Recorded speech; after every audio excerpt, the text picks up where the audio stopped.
Wait, run it. You tell them what it's doing, but you got to run that back. What is a Puffiesm? A Puffiesm is tentacles that are spread out all over the music business with mores, with definitions, with associations, with relationships, with everybody in the music business and in politics, and it's affecting Southern Soul too. Did you say that he has P. Diddy is not an octopus? He is this time. He's not an octopus or a big monster. I've been in the business 30 years, and his tentacles are spread out over many different segments of the entertainment business.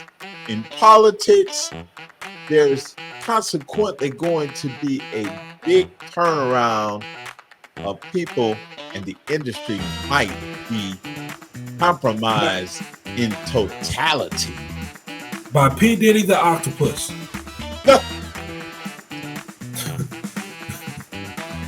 Now, I don't really. These so-called freak-offs. We've got videos of everybody except Southern Soul people. Southern Soul people are eating chicken and going home and going to bed. Southern Soul artists would have shot up that whole room.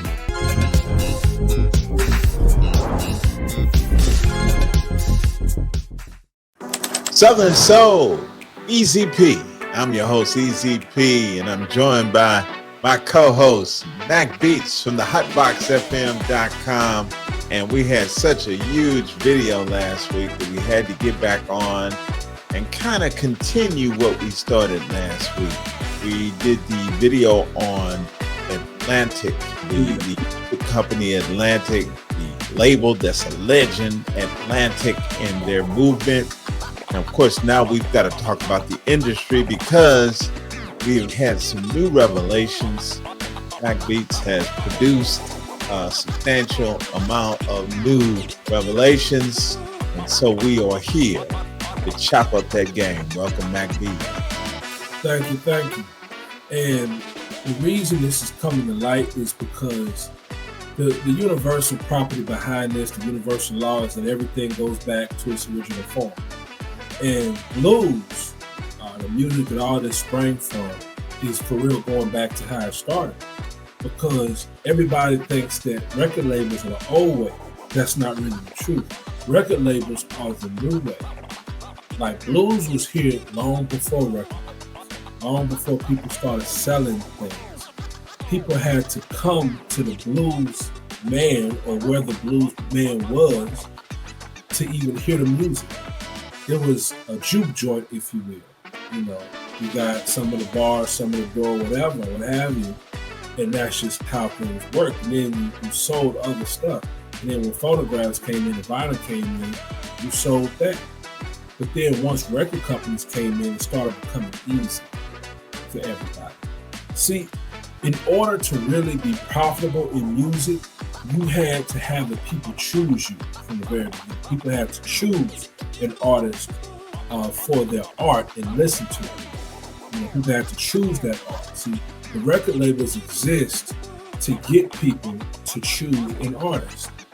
That's why you look up and you see artists that you would think people wouldn't choose, but their music is popular because people are being manipulated. The audience is being manipulated by consistent radio play.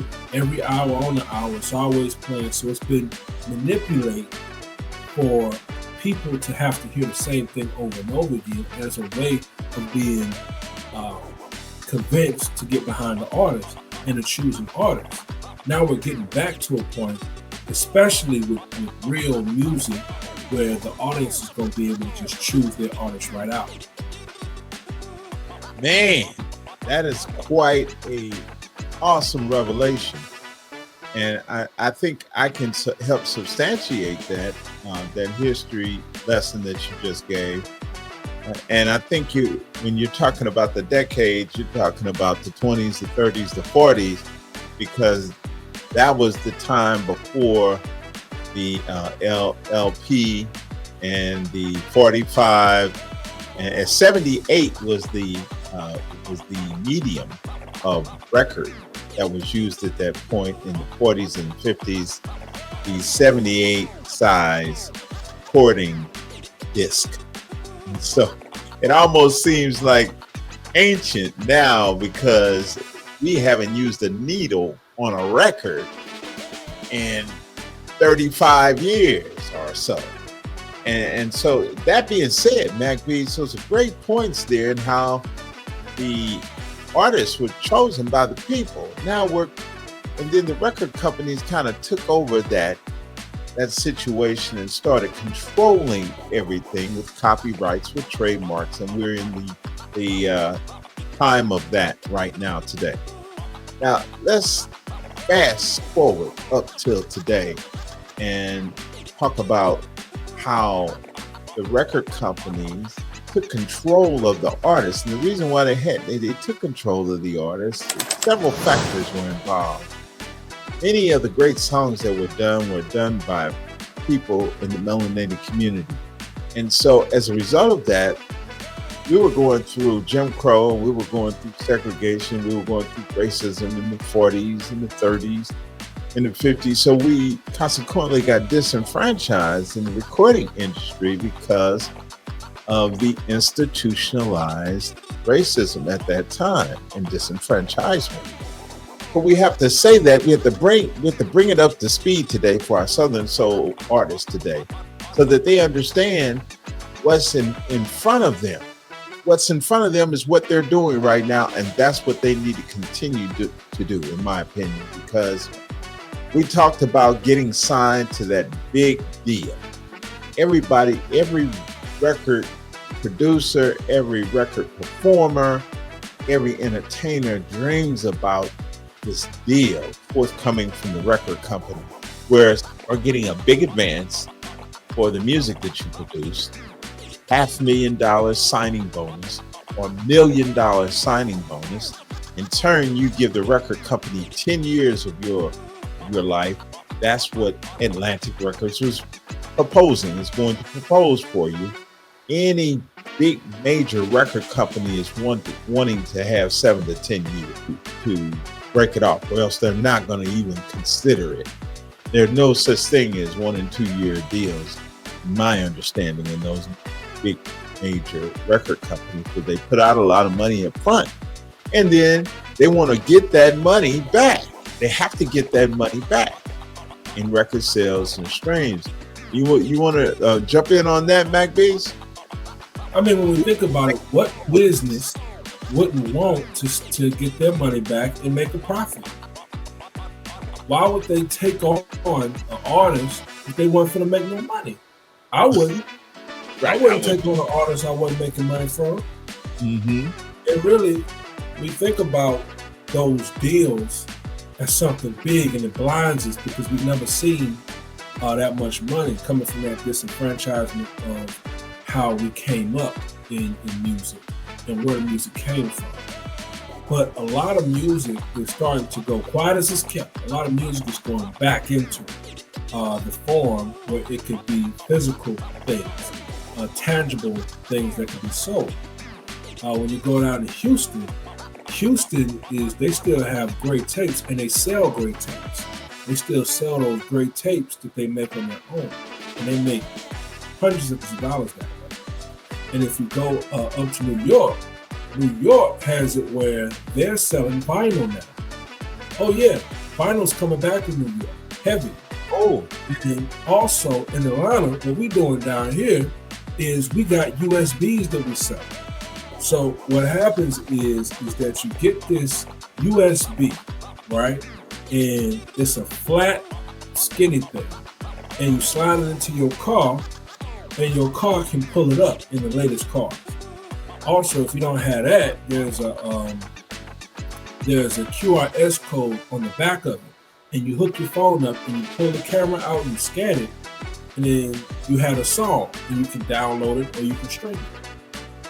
Oh, I see. I like that QR code. Great idea for ourselves. And they sell it for $5 a piece, and they make money themselves. A lot of people who have songs on the radio and just starting out, they sell it for $5 and $10 a piece, and they run out. That's awesome. A lot of Southern soul people are going back to like the blues thing, where they just do shows and trail rides. A lot of people have property where they have trail rides, and you just get on, you just ride for a while, and then you come to the stadium. And they be having, they have all the amenities, so don't be scared. They got bathrooms, they rent bathrooms, and they rent dressing rooms, and that's how it goes. Man, you know, that reminds me of a story from Master P, and you guys are familiar with Master P. I know everybody knows Master P. He was speaking why he is no longer in the music business, and he just mentioned because there's no products that you can offer people now. And you just mentioned products, Mac Beats. The products, the tangibles, you can always get a tangible, something to hold on to, like a disc, like Mac Beats was talking about, or get your records printed up in terms of vinyl, or maybe a USB drive. That would be a tangible that you could actually offer a potential client, as opposed to looking forward to going on Spotify or somewhere like that where an artist would actually lose money, right, Mac? Yeah, and see, the thing is, when P was doing this thing with No Limit in the 90s and that big boom, in order to play his song when you wanted to play it, you had to get a CD. I mean, there's people who are recording the music on tapes, but the quality wasn't the same because it had to go through the transmitter of the radio station and into your radio, and it wasn't on CD, it was on tape. So if you really wanted to get that high quality sound and you wanted to play it, most people just went ahead and bought the CD in order to play it when they felt like playing it, when they didn't want to go through the trouble of trying to catch it on radio. They just wanted to put it in their CDs in their cars or their house. So that's the tangible that he's talking about. Now, the tangible that everybody else is moving isn't as profitable because it's not the first mode. That's his thing, is that it's not the first mode of consumption. The first mode of consumption now is streaming because it's cheap and easy. It's quick and dirty. It's easy, and people can hear the music. They can decide if they want to stream it, or they can decide if they want to buy a plastic CD. And a lot of people have decided towards streaming. I still buy music from Amazon from my favorite artists. Mm-hmm. I think the Southern Soul artists should lean toward retaining most of the money off the product. They have to pay their own promotional costs these days. Nobody's giving away these big signing bonuses unless you're a King George, a Tucker, unless you are a Pokey Bear. They may be offered those big signing bonuses in return for 7 or 8 years or something. And we don't usually talk about it. Let's talk about that. Southern Soul, ATLFM.com artists, you guys, and you're not telling this to your fan base, but we might as well keep it 100, keep it a buck. Keep it 100. Yes, Carlin Taylor. Most of us are not working full time. And so the goal for a Southern Soul artist at this point is to work full time and doing Southern Soul. So that's what we're talking about. How about going full time? Let's talk about the particulars that will enable you to do Southern Soul full time, or the music business full time. I want to offer everybody a question. Go ahead, I want to leave y'all with a question. I want to leave all my Southern Soul artists, blues artists, whatever you call yourself. If you had to build your audience person by person on social media, yourself, or with the help of a small team that you hire, or your friends or relatives, if you had to depend on people and you had to do it yourself and grind it out and build it over time, would you still do it? Would you want to grind year after year to be able to have people want to come to your shows, buy t-shirts, bumper stickers, CDs, USBs, tapes, records, what have you?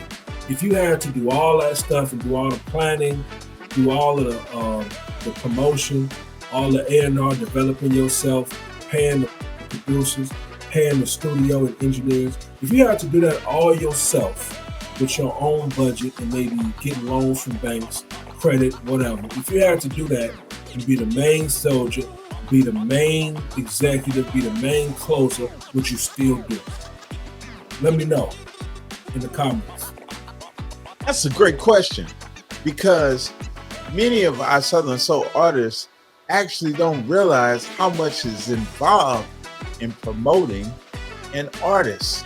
They don't understand to the full degree that they got to pay the money for the ads. They got to pay the money for the design. They have to pay the money for the spin. Nothing comes free. Everything has to be paid for in advance. They sold us a dream that we can just not have to worry about anything. And it worked for a lot of people, not having to worry about, not having to do any business. But no business works by you not having to do business. That's right. So the first thing you have to understand that we have this industry shift that's going for our Southern Soul artists. The industry shift is moving away from centralized activities with the major record companies to what we call a decentralized environment where you are in control of everything. And so the Southern Soul artists are in the forefront of this decentralized movement.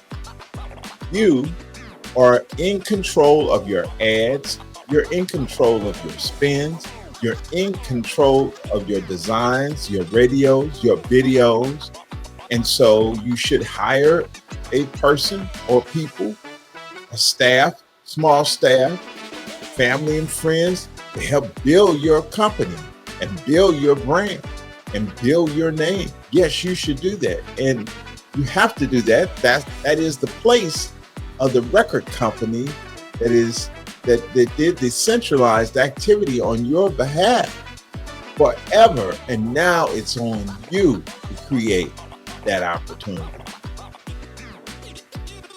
So decentralized and centralized. Now we're getting into decentralization, where you're in control of everything. And the majors are shifting that power. And the reason why they're shifting that power, Mac Beats, is because today, and we have to talk about this for a little while, the Puffiesms. That's a new term. What is a Puffiesm? Yeah, it's affecting the whole music business. Wait, run it. You tell them what to do, but you got to run that back. What is a Puffiesm? A Puffiesm is tentacles that are spread out all over the music business with mores, with definitions, with associations, with relationships, with everybody in the music business and in politics, and it's affecting Southern Soul too. Did you say that he has P. Diddy is not an octopus? He is this time. He's not an octopus or a big monster. I've been in the music business 30 years, and his tentacles are spread out over many different segments of the entertainment business, in politics. There's consequently going to be a big turnaround of people, and the industry might be compromised in totality. By P. Diddy the octopus.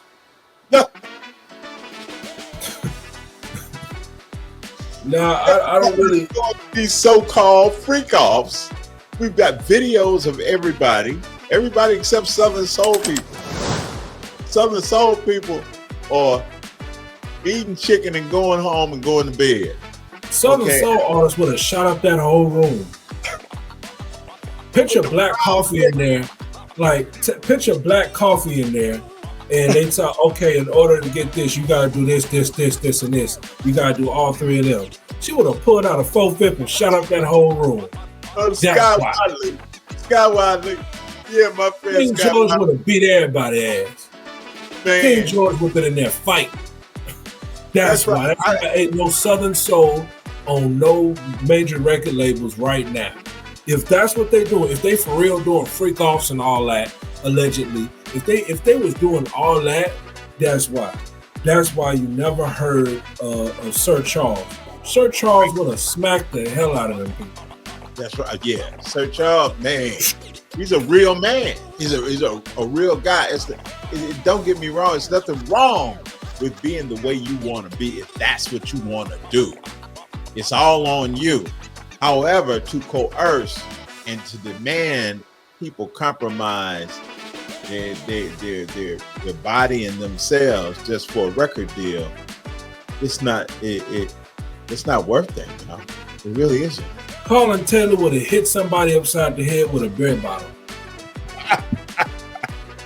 I got with a cat, a dog, bah, right. Clean upside the head, boom. Think a nigga would slap the out. I don't know what out of you. And they be in there. Everybody would have got knocked out, punched, kicked, fought. People would have died. Oh no. Country, Southern soul artists like grown women. So it wouldn't have been no little teenagers you see coming out. All that, nah. Tucker, I think he like grown women. Tucker he said he like grown women. So he do. Tucker like grown women. So all the alleged teenagers they had at the freak offs, Tucker would have cleared that room out and brought some heavy set older women with him. And that would have been it. It ain't no teenagers in the freak offs. They would have turned that room upside down. It would have turned the freak off to a trail ride.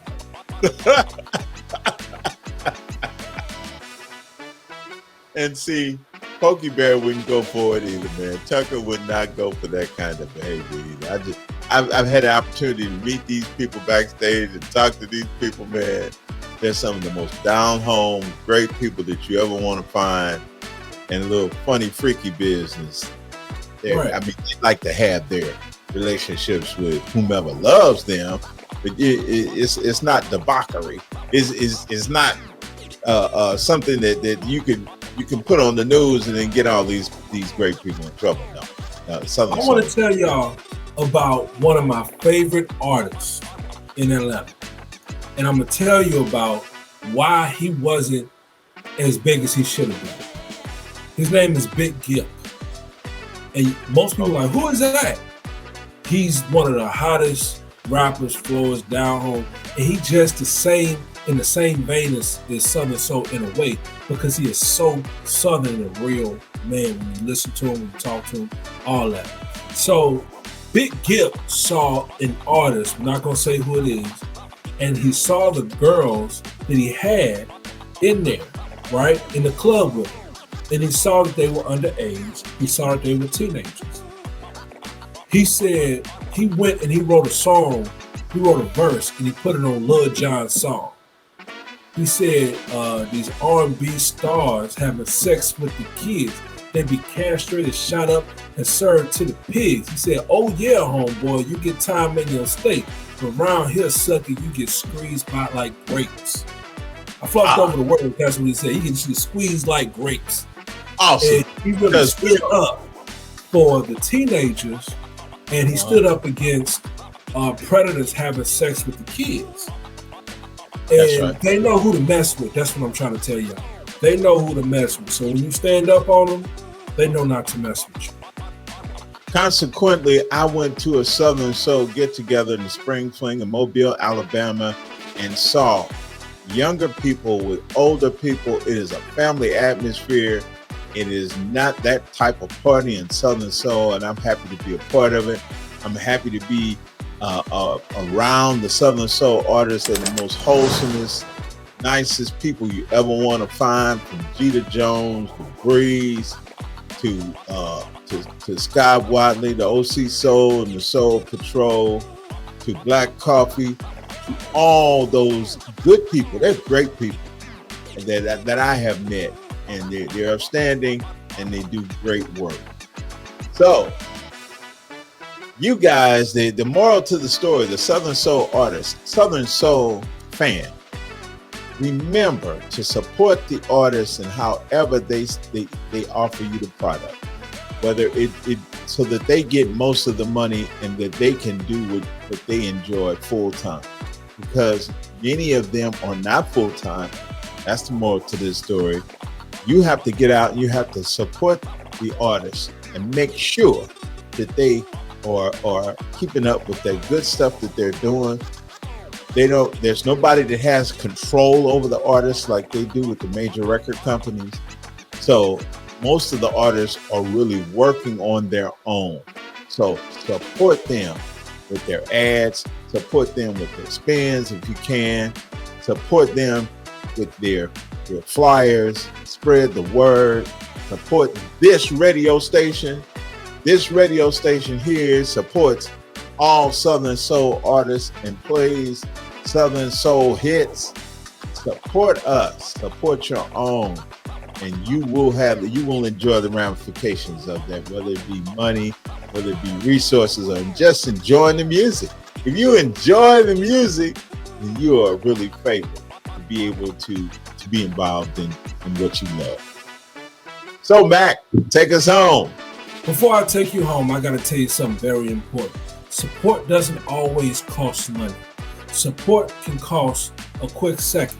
When you see your favorite artist doing something, a song on YouTube, or they saying something somewhere, find them on Twitter, follow, find them on Facebook, follow, find them on TikTok, like, follow, all that. Do as much liking, following, commenting, and sharing as you can. Your artist will really appreciate it, especially if you choose them as an artist and you love what they do. Follow, like, all that. And while you're at it, karate chop that like button, double jab that subscribe button, smack that bell, and tell me what you think in the comments. We out! Love y'all. Thank you. See you on the radio, Southern Soul, ATL, FM.com.